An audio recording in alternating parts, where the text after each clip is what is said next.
to Old Path in our study through the Old Testament book of Job. We make it to the 28th chapter, and it'll be by the time that we're done, we'll conclude with this section, if you will, when Job finally says the last of his things, and there's really nothing more that any of the first three of his friends, and we've been through that quite a bit in the last number of weeks. The last time, probably have to say this, his adversaries now that started out as his friends, they've said their piece, and what you'll find here that Job is going to once again talk about his integrity, and something that becomes clear that we'll get to next week, and it's something I'll probably repeat then, and it's something to keep in mind as we kind of go through this, because again, a book like this is just going to really lend itself to two main things that we would take from it. How does God do the things that he does at this particular era in time, which there are things about it that we genuinely do not know, and how they came to the knowledge that they did. In our last week's study, we know that that Job had talked about those things that God had spoken and the things that were written. And so there's some kind of record that is in place. Clearly, their knowledge of who God is had to have been passed down in some way. But at the same time, that's one of the things that's very, very important. How does God interact? And their assumptions about him are clearly different than ours would be. When I say him, speaking of God, our perception of God, because of having the completed scripture in front of us and all the history of looking back at God's dealings with man, as opposed to theirs when it's much newer. There's no law at this point. There's nothing that's been put in writing as we understand it. The Old Testament books that we have are not known to him, and so let alone the New Testament. So his kind of reservoir, if you will, of knowledge is very, very limited compared to ours. So it is no wonder that he came to some of the conclusions that he did, best as we can tell. There are many things that we've seen in this study, in this series of chapters that we'll have today, and everything that we've had up to this point. So many assumptions were made by everybody in this. And then the second part of that is, how do we apply what we've read, and what would we know of the things that we observe? And so going back to the theology and the application part of it, that God doesn't do anything without a cause, and that he is not distant from his creation. Certainly, people cannot expect, and by demanding it or speaking into existence, that something will go away.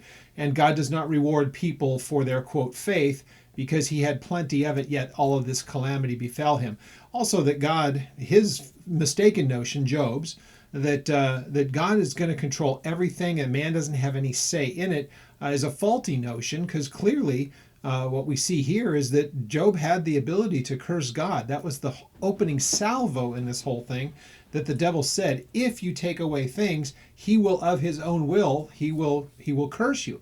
If God is the one demanding every single decision of man, then there's no reason to bring the accusation that the devil brought to begin with. Because Job wouldn't have any choice in the matter if God's the one who picks and chooses the actions of man. So in the application part of that, we can see that it's important to see how God interacts. But then the second part, some takeaways from this. Be really careful when we speak on behalf of God for whatever it may be, when there is dialogue that happens between us and someone else. And by all means, remember that there are people listening to our reactions more than just the person that we're talking to. And we're going to find that next week as well, because there's a young man who gets entered into this, who hasn't been one of the first three, and he has plenty to say. And it is built, he's going to make a number of assumptions just like the rest of them, but he stands as a critic of both Job and the other three, and he falls into the same trap of making so many assumptions. So some really interesting things that we can take away from this. Before we get into the text, let me go ahead and say this, and I know that we've really run into it in the past few weeks.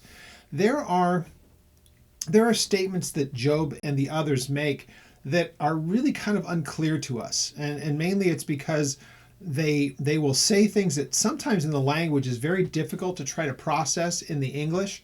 And that would be bad enough. But some of the idiomatic things that they use are really kind of like, we don't use those anymore. We don't understand really what is the origin of some of them. And we're going to see a few of those here today. So once again, we need to recognize that the way that things are expressed from that time to this, even though the language is what it is, it's hard for us to understand some of the images that they use or some of the descriptions that they might use.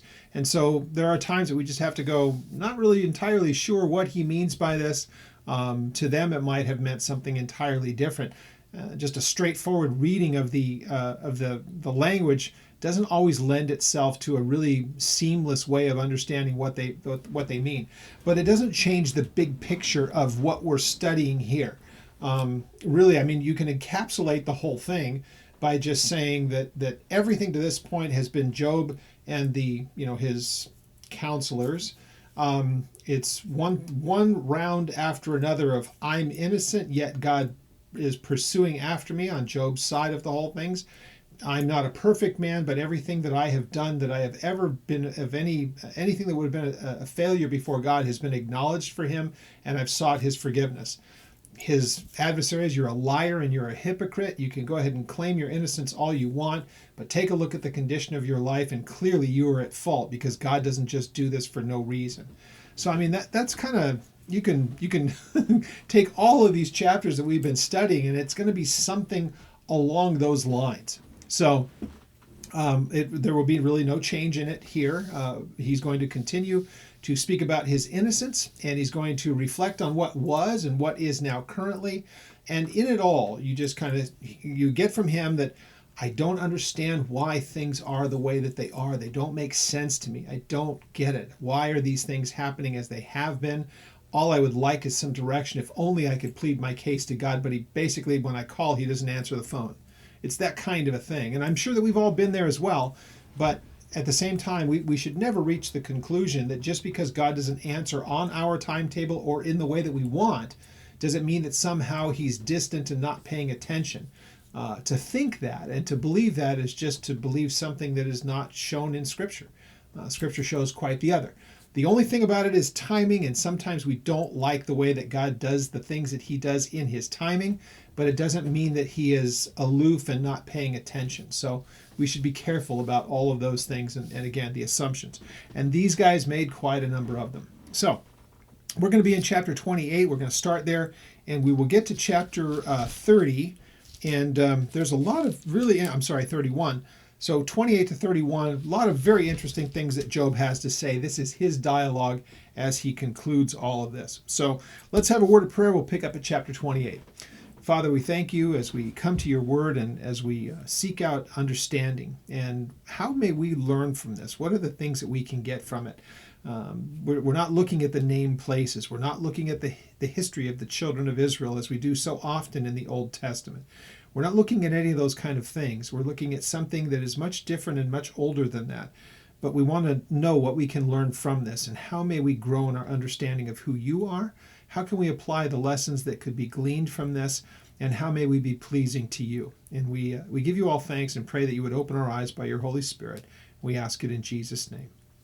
All right, so chapter 28 begins this. Surely there is a mine for silver, a place where gold is refined, iron is taken from the earth, and copper is smelted from ore. Man puts an end to darkness and searches every recess, for in the darkness and in the shadow of death. So the point is, they'll go into the ground and they will extract, even if they have to mine and go into the earth, they'll bring with them whatever they need to light the way, lanterns or whatever else. They'll check all the dark recesses. And he's got a point why he's saying all this. He, speaking of man, breaks open a shaft away from the people in places forgotten by feet, out of the way places that nobody else is familiar with. Some would say that that means under the feet of everyone else who's there, but where people are not even conscious of the fact that these people are down there doing what they're doing. And it says, but underneath it is turned up as by fire. So what we're thinking, that the picture that Job has here, there's the people up above earth that don't know what's happening. There are places where these guys go that no one else knows about, doesn't pay attention to, and they turn things up. It's all agitated as if it was by fire. So its stones are the source of sapphires, and it contains gold dust. That path no bird knows, nor has the falcon's eye seen it. The proud lions have not trodden it, nor has the fierce lion passed over it. He puts his hand on the flint, and he overturns the mountains at its roots. He cuts out channels in the rocks, and his eye sees every precious thing. He dams up the streams for trickling, and what is hidden he brings forth into light. So the industriousness of man. And so this is the opening part of this. And again, the things that men pursue after, the things of riches and all the rest. Maybe not the pursuit of all people, but then there are those who do. And again, he's got a point here. And let's just kind of remember, though we look at this in chapter and think that it's different topics, it's one running dialogue that he has here. And if you go back and you take a look at it, you can kind of start from the fourth chapter when Job begins to speak, and you can take the chapters. They're cut down by who is speaking, but in Job's case, and in what we've been reading here, he speaks for what is chapters at a clip before anybody else has a chance to respond. So Job is just continuing on through this. Remember, these are kind of his closing, if you will, remarks.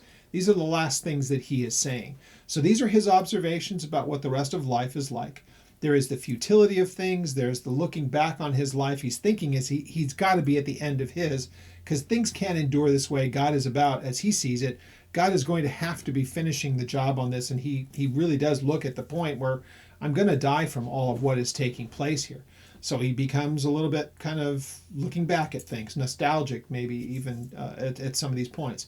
So he makes these observations. He's about to get to the point of, here's what things used to be like, and this is what I used to enjoy, and yet here's where I am now. Yet in all of that, look back at my life, and I've been a person who's walked in integrity. And those are kind of his closing remarks, as you'll see it kind of lays out here. So he ends up saying, but where can wisdom be found? People will mine the earth trying to find all of these precious things, and they'll go to such great lengths. They're so industrious. But of all the things that man can unearth and bring to the surface and find great value in, how about wisdom? Where can wisdom be found? And so wisdom, just for lack of a better, we use these words wisdom, knowledge, understanding almost interchangeably. And for the most part, you can say that they're all related. But when it comes to knowledge and understanding, that's kind of what you find on the experiential side of things. There are things that you know. There are things that you understand. Wisdom is what you do with what you know. So an unwise person will know that this course of action is going to lead to a bad outcome, but I'm going to do it anyway. That's not wisdom. Wisdom is to say, I know what the consequence of my actions is, and I know what would be pleasing in this case, pleasing before God, and wisdom would dictate that I should do this because it's pleasing to him, when we're thinking of this in spiritual ways. In just day-to-day life, again, there are plenty of things that wisdom dictates to us that we do that would be really helpful. And you guys have heard me say it before. My daughter's the one who told me this, that which I really thought was funny, is that tomato is a fruit, but wisdom would mean knowledge is that a tomato is a fruit, but wisdom is you don't put it in a fruit salad. So you get the point of how that whole thing works, that there is knowledge, but knowledge would end up leading to wise decisions. So here's his point. Wisdom really comes from God and God alone, if we understand it in the spiritual sense, which is really kind of more what he's getting at here. Where can wisdom be found? Verse 12. And where is the place of understanding? Who's the one who brings those things to the surface? Man does not know its value, nor is it found in the land of the living. The deep says, it is not in me. The sea says, it is not with me. It cannot be purchased for gold, nor can silver be weighed for its price. It cannot be valued in the gold of Ophir. And you hear that phrase used a bit, the gold of Ophir. And the location of where Ophir was is really disputed. Nobody really can say absolutely this is the only place that's being spoken of here. And it's just a place that was producing a very good quality of gold in those days, from everything that we're able to discern, because always when it's talking about this really great gold, Ophir is seemingly the origin of where it comes from. So, in precious onyx and sapphire, neither gold nor crystal can equal it, speaking again of wisdom, nor can it be exchanged for jewelry of fine gold. No mention shall be made of coral or quartz, for the price of wisdom is above rubies. The topaz of Ethiopia cannot equal it, nor can it be valued in pure gold. So, once again, the idea of wisdom, which is a topic that you hear about all the time, that the fear of the Lord is he's going to get to that same understanding, to have an awe and a respect and a fear of the Lord. And we know that he's taken it to even a further place than that. He is terrified at the prospect that God is the one who is really causing all of this, and he sees him as his oppressor, and he is terrified at that. And who wouldn't be? The idea that the creator of the universe is somehow taking a personal interest in you and inflicting upon you what you see as just some inexplicable reason why you are being punished above everyone else. So yeah, that would be incredibly terrifying if you're him. So with all of that, he says all of these things, wisdom. And why would he be saying this? Of course, is because if I just knew what it is that God would want me to do, or if I know what I had done and what I could do to settle these things, or if there was some way that I'm not looking at or not seeing where I could bring my case before him, whatever the case may be, wisdom is now on his mind. And so he ends up saying in verse 20, "From where then does wisdom come? And where is the place of understanding? It is hidden from the eyes of all living and concealed from the birds of the air. Destruction and death say, we have heard a report about it with our ears. God understands its way." Here's finally, with all of that, he leads to this one little bit. The source of wisdom and the understanding that comes from it really has one source. It's not earthly, it's not people. It is really simply from God alone. So he's clearly speaking of spiritual matters. And again, he realizes that whatever has happened in his physical life has a spiritual origin as he would understand it, but he's so far off base, as is the other people, or as are the other people, that ultimately they're just kind of trying to figure it all out, but nobody has any answers. So you can tell that just by listening to his reasoning of all this. So it says, God understands its way, and he knows its place. For he looks to the ends of the earth and sees under the whole of heavens, to establish a weight for the wind and apportion the waters by measure. He has made a law for the rain and a path for the thunderbolt. Then he saw wisdom and declared it, and he prepared it. Indeed, he searched it out. So he's actually the origins of it all. The God who directs all things, and God's going to remind him of just how much of that he really does ultimately direct. And because Job has made a number of assumptions, when we get to the point where Job is asked to stand there and give account for everything, God will say, the order of the universe in its entirety is known to me and me alone. And I know how I did the things, but he's going to really say, Job, you've made, my paraphrase, you made a lot of assumptions. So why don't you explain to me how all of this was done? And after he has that first part where God says and addresses him directly, he just says, I hate myself. You know, that just, I abhor my life. I can't believe I've said so many presumptuous things. But look at this. And then in verse 28, and to man God has said, behold, the fear of the Lord, that is wisdom, and to depart from evil is understanding. How profound is that? Now, you might think, oh, I've heard that before. That's the book of Proverbs. That's the book of Psalms. So David and Solomon in Psalms, David and Solomon in the book of Proverbs. Oh, no, but that understanding goes before there is anything written, before there is anything as we know it. Any of the Old Testament, rather, before any of that was written. Notice what's said here, that the fear, the acknowledgement, the reverence, and sometimes even the trembling, the recognition of just who God is, that fear, that awe and respect that comes from him, that is where wisdom has its origins. So if man can recognize the greatness of who God is, that will lead to wisdom, and then he then becomes the source of whatever knowledge comes from that wisdom that's acted upon rightly. So for us, as we kind of consider this is, again, a great New Testament understanding from an Old Testament passage that first mentions it. It is for us to have a complete reverence for the person of God in all of our conduct. And if that's the case, and we take into the account who he is, his greatness, everything that he has done, that he is gracious and merciful and loving and kind, and yet he is just in all of his judgments, having a good balance of our understanding of who he is across the board will tend to give us at least the way by which we can do wise things. Now the question is, will we be obedient to it? Will we exercise wisdom based upon what we know? great question, right? So each of us would be able to look at that and go, oh, I've really done well at that, but boy, have I failed on that. That's just kind of a human nature thing. So in chapter 29, he continues, and he speaks about his past. So he says, Job further continued his discourse, and he said this in verse 2, "Oh, that I were as in months past, as in the days when God watched over me." What a blindness this is. In fact, if anything, God has probably taken, as we would account for it, and I understand God is not built the way that we are, but Job is more the focus really in the heavenlies than anything else that we would know of going on at this particular time. Because again, the whole thing began over one person, Job, God saying, "Have you beheld him?" Satan saying, let me at him, and I'll show you that he'll curse you to your face. So all eyes are on this. And so yet here, because of his circumstances, he somehow thinks that God doesn't pay attention, but at one time he did.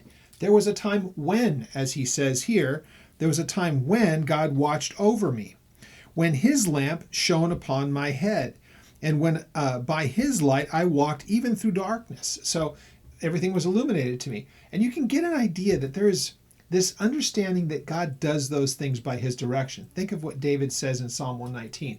Your word, in this case, what God has written and preserved, your word is a lamp to my feet and it is a light unto my path. Even to this day, every believer should be able to say exactly that. It is the only source for the believer of why do we believe what we believe, what is it that we are supposed to do to conduct ourselves, how do we know our way back to him, and what is the consequence of sin. Every conceivable spiritual question that can be asked by a believer, the only way to source the answer is directly from the scripture. I don't care what church tells you otherwise. I don't care whatever any religious tradition wants to try to tell you. It's always going to be man-oriented if it is not from the word and the word only. And so the idea that there are people who have greater, positions to determine what is and what is not correct as far as the Bible is concerned, that's just a church's way of controlling the people. The Bible tells us that it is perfect, and then we are also told that it's the Holy Spirit who leads us in understanding, not people.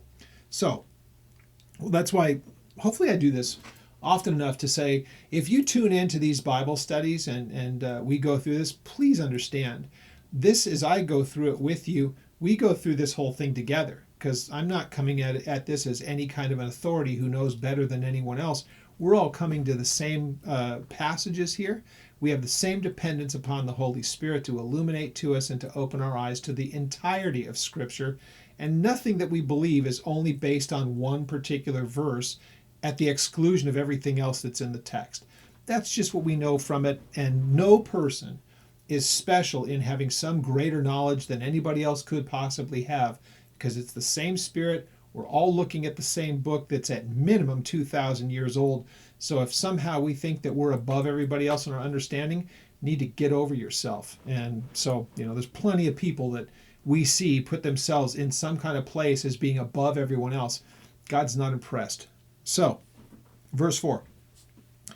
Just as I was in the day of my prime, when the friendly counsel of God was over my tent, and when the Almighty was yet with me, when my children were around me, when my steps were bathed with cream and the rock poured out rivers of water for me, when I went into the gate by the city, and when I took my seat in the open square, the young men saw me and they hid, and the aged men arose and they stood. So he's looking back at a time. And once again, notice in verse 5, it talks about when God was yet with me. When God was, if you will, involved in my life and doing these things before he departed is kind of where he's getting to in this.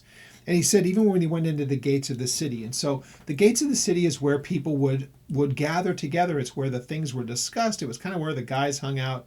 And the more seasoned, the older people, the ones that were seen as more prominent, had the place where others would come to them. And in some cases, this is where they would adjudicate things. If people had something that they needed, a dispute between people and had to have it heard, that would happen in the gates of the city.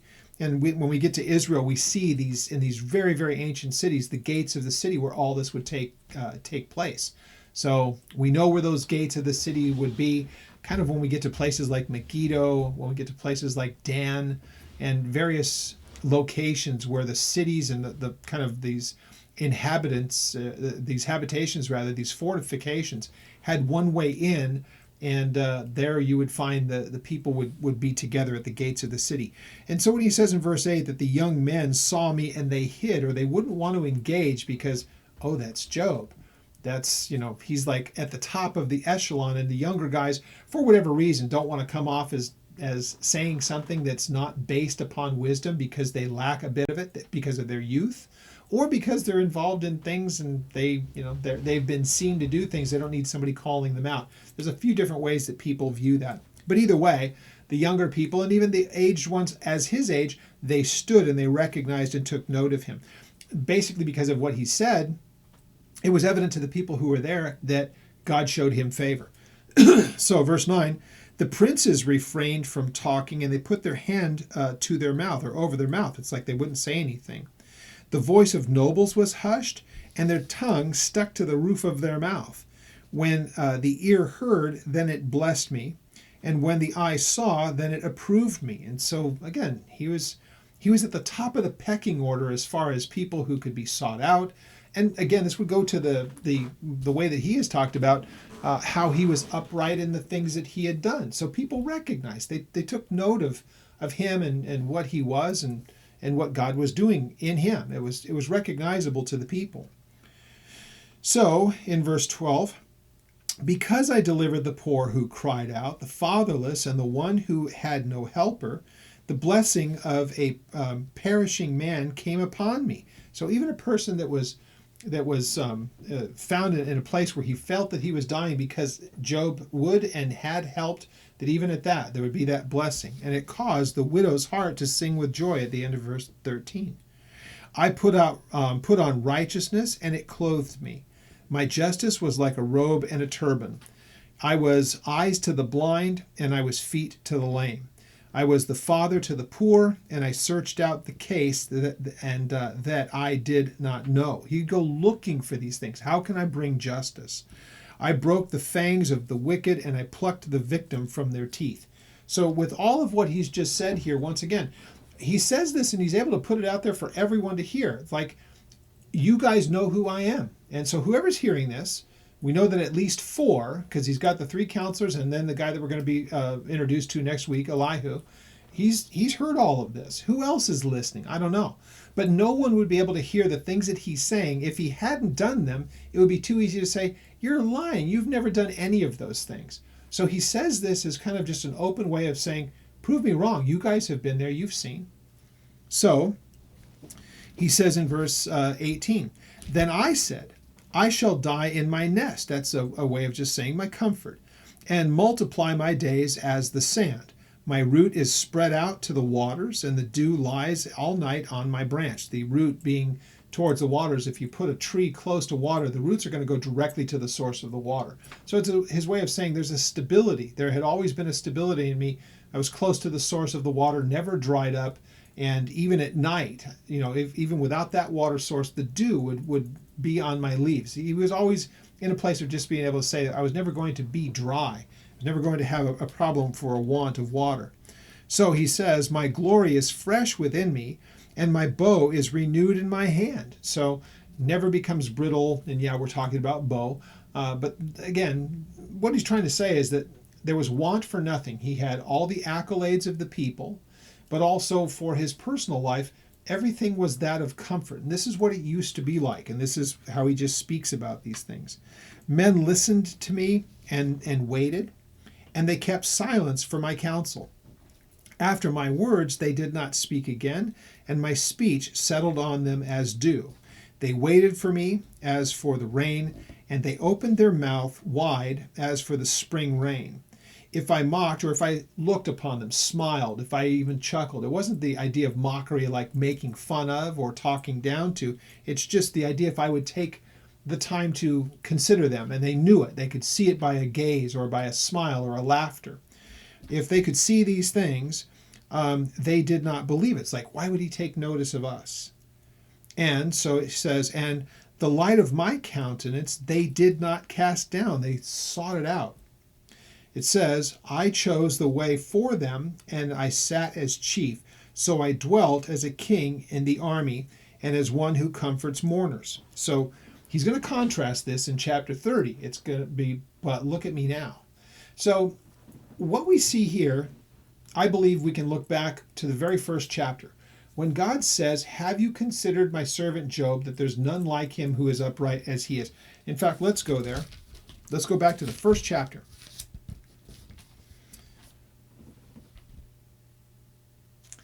And in the first verse of chapter 1, notice what it says. There was a man of the land of Uz, whose name was Job, and this man was blameless, and he was upright, and one who feared God and shunned evil. What he has basically done here is proved exactly by his own admission. He basically is able to take what we see in that first verse of chapter 1, and he's just explained to you what it looks like, characteristically. What does it look like for a man to be upright and fear God? He's just given that to you. So he's able to look back at that part of his life and try to figure out, how did it go so wrong? What happened that's changed it so much? So we see in verse 8 that the Lord said to Satan, have you considered my servant Job, and that there is none like him on the earth, a blameless and an upright man. So that's God's assessment of him. And yet it's just said there as a sentence, and it's said in the most broad, most general of ways. What Job has done here is basically been able to put flesh on the bone. So he's able to say, when it came to my interaction with other people, they looked at me as a great authority. But then there's also the integrity, because what I said, I also backed up by action. So a man who had an enormous resource, unlike anybody else from what we are able to read here, he didn't hold those things to himself. In fact, he looked for the people who would be oppressed and have the problems, even those that were in danger from people who were trying to do harm to them. He would seek those kinds of situations out and be the rescue of them. So again, this would get the attention of God. God would be pleased with him. And so this was a man who had a fear of God, a reverence for him, and he walked accordingly. So imagine if that's been your entire life as an adult, and who knows how far back it goes, even into his earlier years, but in an instant, it's all taken away. And I guess, there's part of me, and I'm sure that you're kind of thinking of it too. How would you react if you were anywhere near that, and that for reasons unknown to you, not because of your own actions, it has all come to a halt in a day?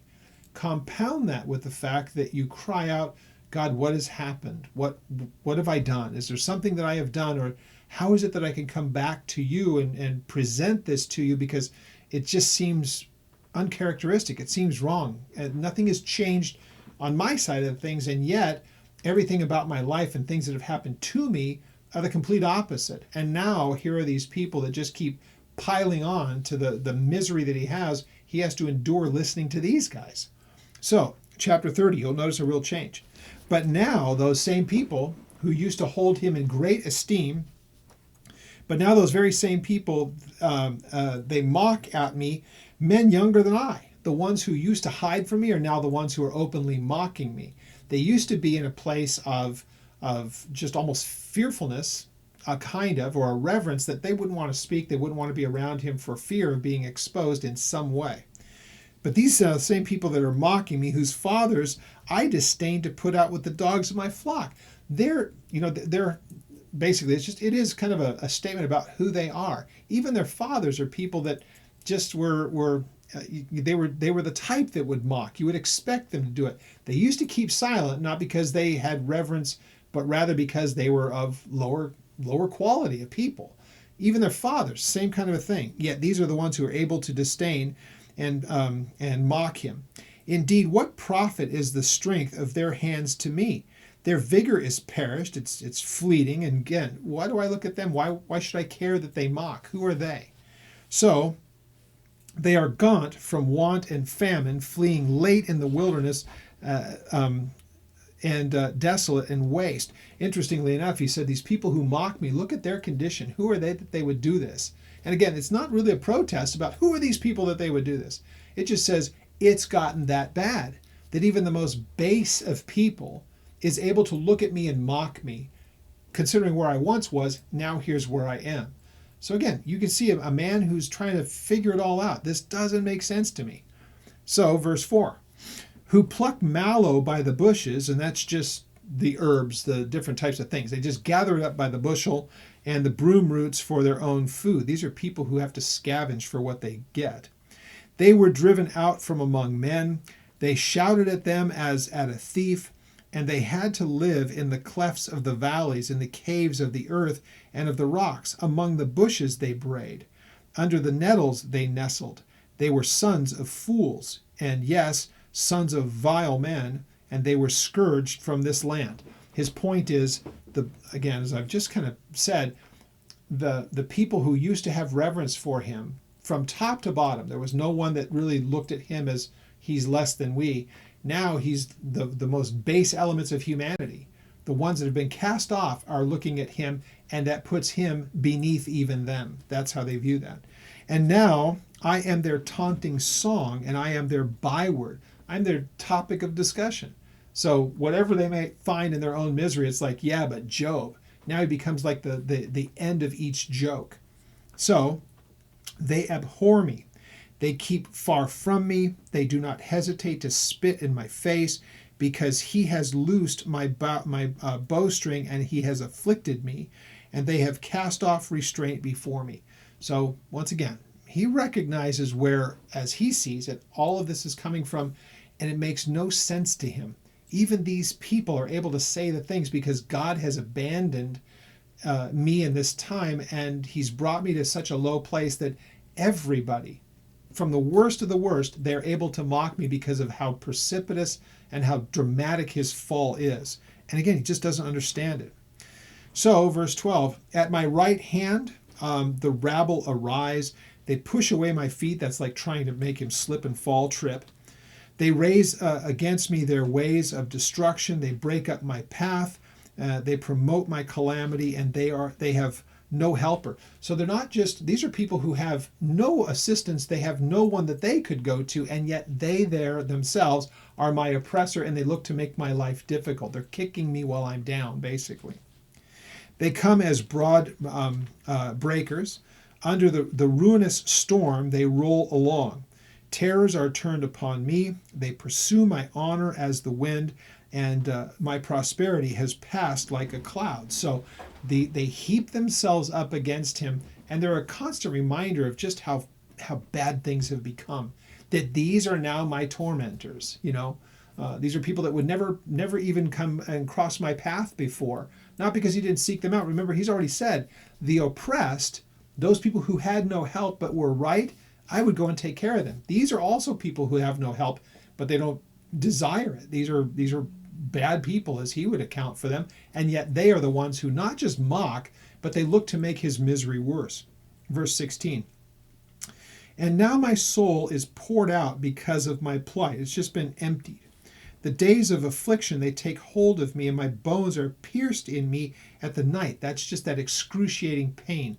Like it's just being pierced through all the way to the bone, these shooting pains, whatever it is.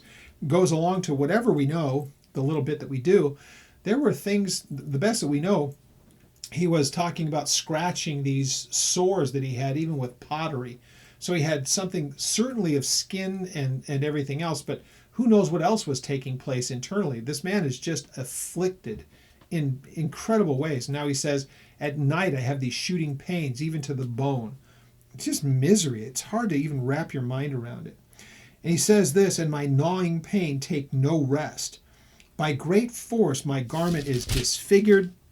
It binds me about as the collar of my coat, and he has cast me into the mire, and I have become like dust and ashes. And people try to figure out, what is this about, this disfiguring? Well, clearly physically he had gone through great alteration. He doesn't look like he had before. But if he's got these shooting pains and this gnawing thing, we know what it's like ourselves to be uncomfortable in our sleep. And if he's just writhing around, some people think that it's like your clothes just kind of wrap around you. And I'll be really disgusting, but with all the sores and everything else that he has, We know what happens when you've got, cuts and things in your skin and stuff sticks to it. It's just kind of the picture, the imagery here, if we're correct in it, is just his plight was so bad that stuff stuck to him. It made him look disfigured because it's sticking in various places and it's wrapped around him. Again, it's just the misery of this is almost unimaginable. So he says this. Now he turns his attention towards God as he says these things aloud. I cry out to you, to God, but you do not answer me. I stand up and you regard me, but you have become cruel to me. With the strength of your hand, you oppose me. You lift me up to the wind and cause me to ride on it like chaff. You throw it up in the air and it's just blown by the wind. There's nothing that the chaff can do to withstand it. For I know that you will bring me to death and to the house appointed for all who live. And that's ultimately the end of life, by dying. So again, if ever there was a place where it just really captures the idea of how much he feels oppressed and that it is God who is doing these things, this is really where it is. So he says, surely he would not stretch out his hand against a heap of ruins if they cry out when he destroys it. So once it's done, it's done. Have I not wept for him who was in trouble? Has not my soul grieved for the poor? But when I looked for good, evil came to me. And when I waited for light, then came darkness. My heart is in turmoil and it cannot rest. Days of affliction confront me. So again, there's such futility that you can catch in his voice. It's like, none of this makes any sense to me. It's actually the opposite of what I've always known and what I should expect. The opposite is now what's happening. And since he sees that God is able to do all of the things that he has seen to this point, that is not taking place now, he would look to no other source. It's only God who could take away what he has given, and yet he's taken it away, but there's no good explanation as to why. So at verse 28, I go about mourning, but not from the sun. And this idea of mourning is also meaning just literally blackened. So if it's his appearance, there's an appearance that he has in his flesh that makes it look as though he's been burnt by the sun, and yet that's not the cause of it. I stand up in the assembly and I cry out for help. I am a brother of jackals and a companion of ostriches. And again, this is one of those things where when it comes to the original language, first of all, we don't know why he would liken himself to jackals or ostriches, but other translations, I believe for ostrich, it has owl, and I forget what the other one is for jackal, but the idea that we even know what kind of animals he's referring to here, they are the ones that people don't have a great deal of desire for. That's his point. I've become like them. And it says, my skin grows black and falls from me. My bones burn with fever. My harp is turned into mourning, and my flute the voice of those who weep. So the musical instruments that usually are about celebration and mirth and joy are really, they make no such noise anymore, no such sound. And then he himself, in the physical sense, he's to the point of just illness. So at chapter 31, this is the last of what he has to say in these matters. I have made a covenant with my eyes. So then why should I look upon a young woman? This is going back to his integrity. So from his youth, he said, I'm going to make a pact with my eyes. And we see the same imagery later on in the Bible when we start to get into the written text that we have after Job's time. But that idea is that he would make a pact with his eyes, that he wouldn't be an offense before God. And so why would I then, as one of his examples, look upon another woman, lusting after her when that's forbidden? So again, who said it's forbidden? Now, the Old Testament did, certainly that, and absolutely in the words of Jesus, but what would make him say such a thing like this? Why is that not an acceptable thing? You see, he was already operating in that understanding before there was a written law and anything that was put there. So again, their level of knowledge of what God expected and what their responsibility before him was pretty much, was really very much in play at this point. So, for what is the allotment of God from above and the inheritance of the Almighty from on high? Is it not destruction for the wicked and disaster for the workers of iniquity? What is God going to do in all of these things? What is the end result of all of this? Does he not see my ways and count all of my steps? So if that's what awaits the wicked, and it looks a lot like my life, then his question is, does not he see my ways? Why is it that the things happening to me is the stuff that only the wicked should expect? It's, again, I've made a pact with my eyes. I've not broken that pact. Why would I do those kind of things? It would be, kind of a complete erasing of what I said I would do when I didn't in fact do them.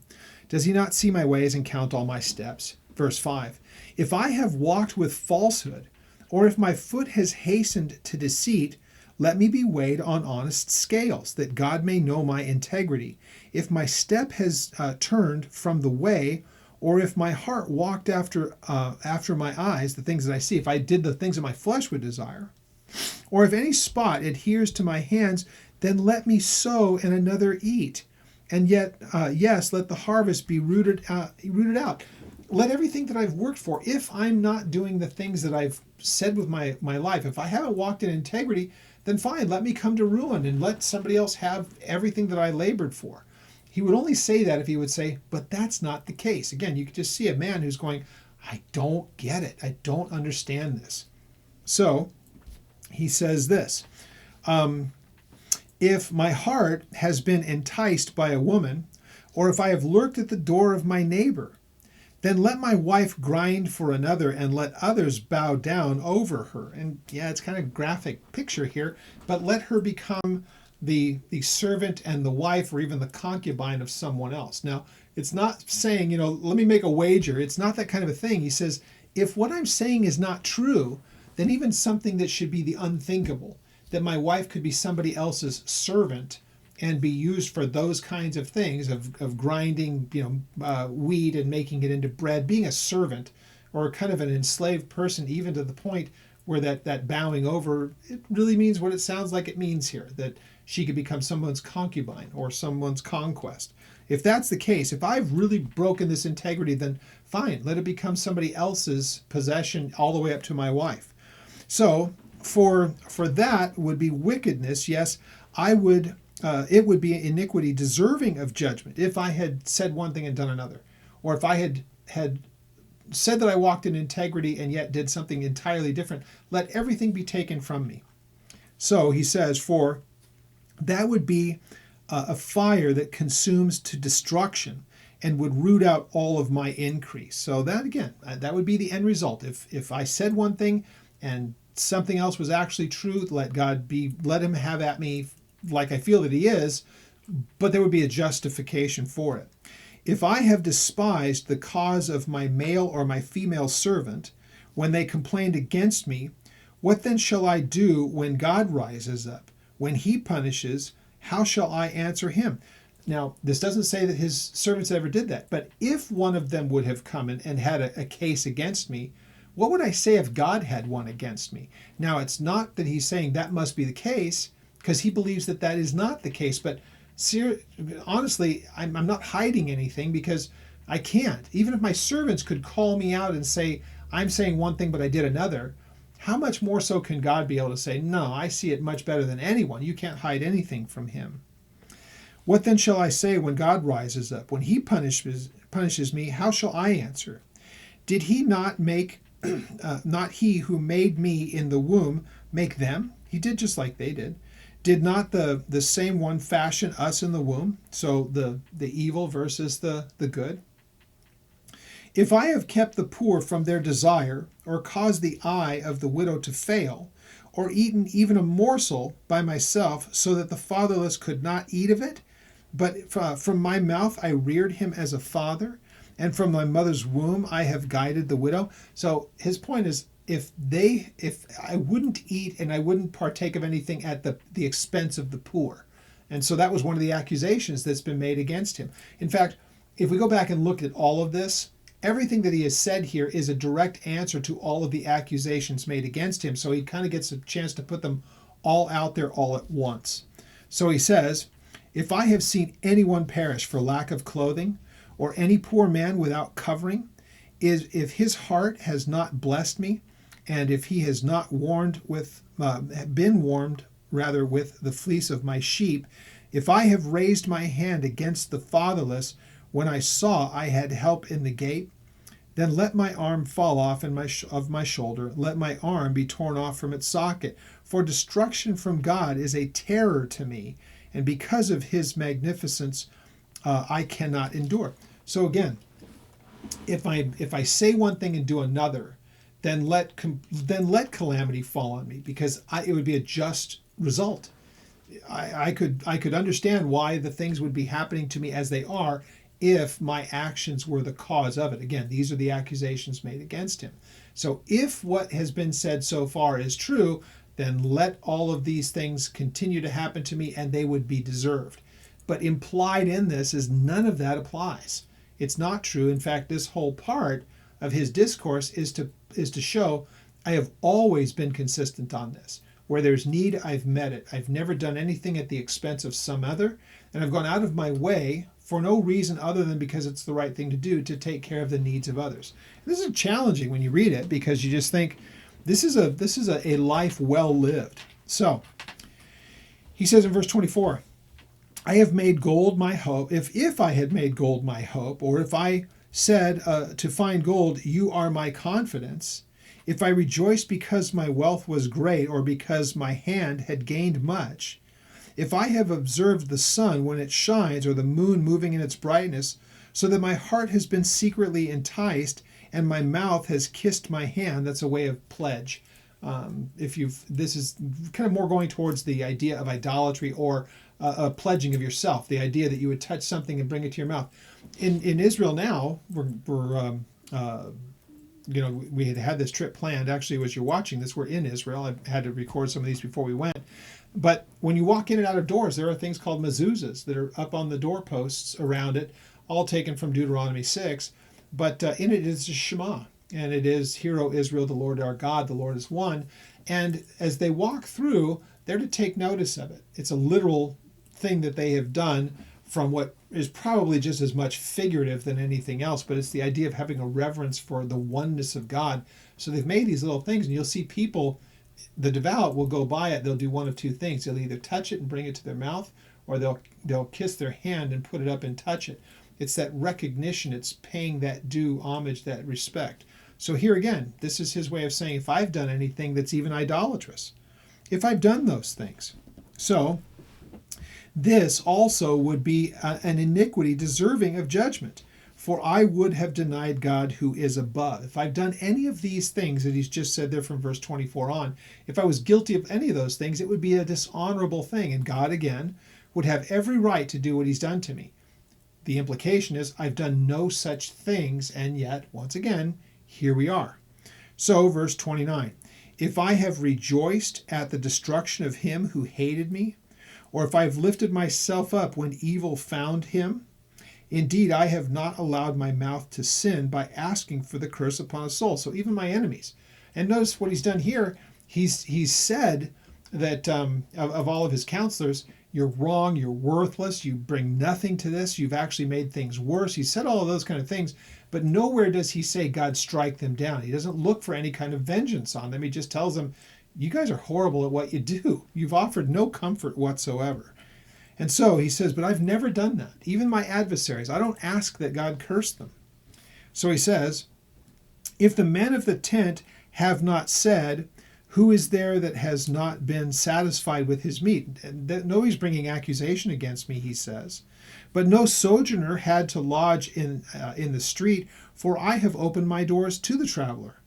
If I have covered my transgressions as Adam, or as mankind, as others do, by hiding my iniquity in my bosom, because I feared the great multitude, and I dreaded the contempt of the families, so that I kept silent and did not go out to the door. His point is, I'm not like the rest of those who would be secretly hiding their kind of sins and kind of keeping it from the eyes of everyone to be able to see. He said, look, I don't do anything in secret. Everything that I do is open. Oh, that I had one to hear me. Here is my mark. Oh, that the Almighty would answer me, and that my prosecutor had written a book. That my prosecutor had written a book. And I just look at this and I think the cool irony of this. That his point is, if only I understood what the charges against me were. If only they were written down and I could understand the offense. And I just think, gosh, Job, these are things that we could never, ever say. Because, first of all, I don't look at God as my prosecutor. But if ever there was a time when I wanted to say, have I done something that's displeasing to God? Is he trying to get my attention? I wouldn't be able to say, if only he would communicate those things to me. I have that communication. I have his word. And so the idea that we would know what is and what is not acceptable, and if there's something that we have done that could have run afoul of God, we know it. We've been given an accounting of those things. So this, again, just shows how much things have changed and how grateful we should be for the idea that God has given us his written word. We're not without some kind of understanding in this. And how comforting is that? So he says, surely I would carry it on my shoulder. If there was something that was written, I would carry it. I would bind it with me like a crown. I would declare to him the number of my steps. Like a prince, I would approach him. And so the point is, if it was in writing, then I would know what the misunderstanding is and I could present my case. If my land cries out against me and its furrows weep together, that's the plowing, or that's the rows. Even if the ground itself cried out against me, if I had eaten its fruit without mercy or caused its owners to lose their lives, then let thistles grow instead of wheat and weeds instead of barley. It's that way of saying, let nature be a witness against me. If I've done these horrible things, then here's a way. Let God show by nature that I'm guilty as charged. And let everybody be able to see it more than what they've seen here, because, this is not sufficient. Let it be going forward even greater than it has been. And further evidence would be that the very ground itself would be a witness against him. And then notice what it says, the last part of it, the words of Job are ended. So this is basically, at this point, what would seemingly be an end to it. Now, he still has other things that he will have to answer for. What we start next week at chapter 32 runs through 37. And we're introduced to the next guy, a man named Elihu, that we see in chapter 32. And you'll notice I'm going to read the first few verses just to kind of whet your appetite. And we can look at it next week. So the three men ceased answering Job, chapter 32, verse 1. We're going to read all this again next week. So these three men, they ceased answering Job because he was righteous in his own eyes. They hadn't been convinced, but they realized there's no sense in doing this anymore. We're not getting anywhere with this guy. The wrath of Elihu, the son of Barachel, the Buzite, of the family of Ram, also was aroused against Job. His wrath was aroused because he justified himself rather than God. And also his three friends, his wrath was aroused against them because they had found no answer, and yet they had condemned Job. So again, here's a guy who wants to come to Job's defense, but he's also another guy who says, I've got it all figured out, so you need to listen to me. So it's not like he hasn't seen this movie before. Anyhow, interesting time, and I'm glad that we finally get to a place where we can get a bit of a break from the back and forth with this. Now, it's still going to be just as frustrating when we read what Elihu has to say. Again, if he understood the circumstances, he would have a lot of very, very good counsel.